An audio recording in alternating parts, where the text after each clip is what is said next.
ઓ બાપરે, ગરમી તો જુઓ.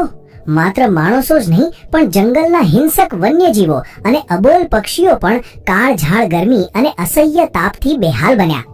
રાજ્યભરમાં પડતી ભયંકર ગરમી વચ્ચે ગાંધીનગર ખાતે આવેલા ઇન્દ્રોડા નેચર પાર્કમાં વન્યજીવોને હીટ સ્ટ્રોક અને લૂથી બચાવવા માટે વન વિભાગ દ્વારા અદ્ભુત આયોજન કરાયું. અહીં વસવાટ કરતા 600 થી વધુ અબોલ જીવો માટે આધુનિક માઇક્રો ક્લાઇમેટ ઊભું કરવામાં આવ્યું, જેમાં માંસાહારી જીવો અને સર્પગૃહમાં 15 જેટલા જમ્બો એર કુલર્સ લગાવાયા, જ્યારે ખુલ્લા વિસ્તારોમાં કુદરતી ઠંડક પ્રસરાવવા 20 હાઈ પ્રેશર સ્પ્રિંકલર્સ સતત કાર્યરત રાખવામાં આવ્યા. ખસના પડદા અને એગ્રોનેટ શેડના સ્માર્ટ ઉપયોગથી પ્રાણીઓના આવાસનું તાપમાન સામાન્ય કરતા 2 થી 4 ડિગ્રી સુધી ઘટાડવામાં વન વિભાગને મોટી સફળતા મળી. ઉનાળાની આ ગરમીને ધ્યાનમાં રાખીને પ્રાણીઓના ડાયટ પ્લાનમાં પણ મોટો ફેરફાર જોવા મળ્યો, જેમાં ભારે ખોરાક પચવામાં તકલીફ ન પડે તે માટે હિંસક પ્રાણીઓના ભોજનમાં 1 કિલો સુધીનો ઘટાડો કરાયો.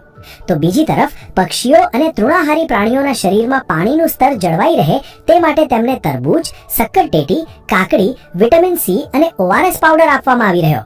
ગરમીના આ પ્રકોપ વચ્ચે અબોલ જીવો માટે તમે પણ થાય એ પ્રયાસ કરજો અને બીજા